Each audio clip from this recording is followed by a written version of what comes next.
Monsieur Golbert Diagne, vous faites partie des Saint-Louisiens qui pensent que la statue de Faidherbe et les vestiges du colonialisme ont leur place à Saint-Louis. Pourquoi? Mais je vais commencer par Faidherbe. Parce que cette statue a été implantée ici le 20 mars 1886. On l'a transférée de Dakar pour Saint-Louis. Pourquoi Faidherbe? J'y tiens parce que c'est quelqu'un qui a beaucoup fait pour le Sénégal et particulièrement pour la ville de Saint-Louis. Énormément de choses. En hommage à sa personne et à ses œuvres. Je trouve que c'est tout normal que sa statue soit implantée ici en plein centre de la ville. Sur la place qui porte d'ailleurs son nom, la mythique place Faidherbe.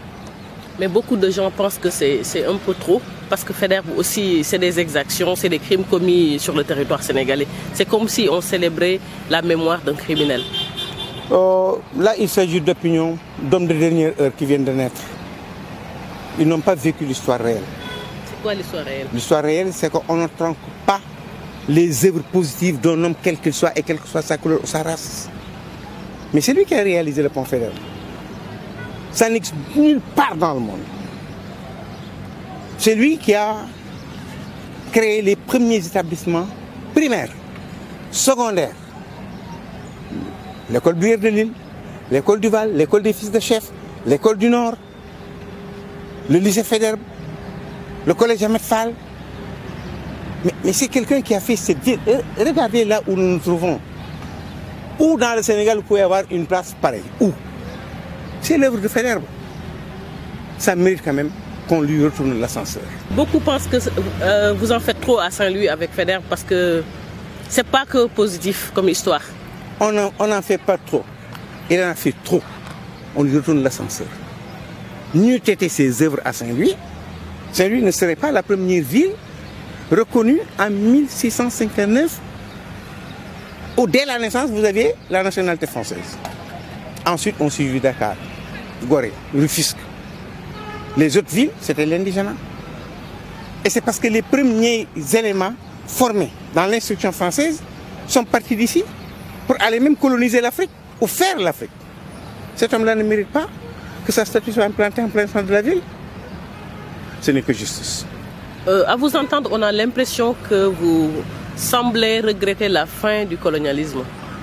Je ne regrette pas la fin du colonialisme, mais si en 1960, j'étais majeur et vacciné, instruit et grand politicien, j'aurais été l'un des premiers opposants de ceux qui demandaient l'indépendance. C'était trop tôt.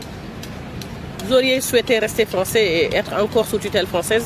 Pour encore beaucoup de temps, afin d'assurer tout ce qu'il faut dans mon pays et former les jeunes, nos enfants et nos arrière-petits-fils à pouvoir gérer sans les difficultés que nous vivons actuellement. Il y a énormément de difficultés. C'est parce que le fruit a été cueilli très tôt. Il faut laisser mûrir. Vous pensez donc qu'on aurait été mieux loti si on était encore sous tutelle française? Mais forcément, ma fille.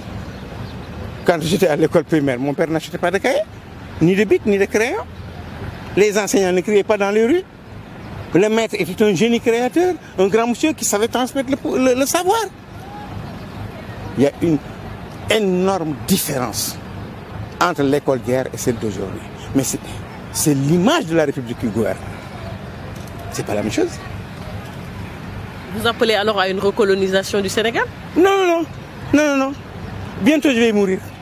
J'appelle pas à une recolonisation, mais j'appelle plutôt à une reconsidération de la manière d'occuper les fonctions, d'encadrer les jeunes, de les former, de les instruire, pour que demain, nos petits-fils ne soient pas dans des problèmes qui peuvent amener le Sénégal dans des situations que nous vivons dans d'autres pays africains.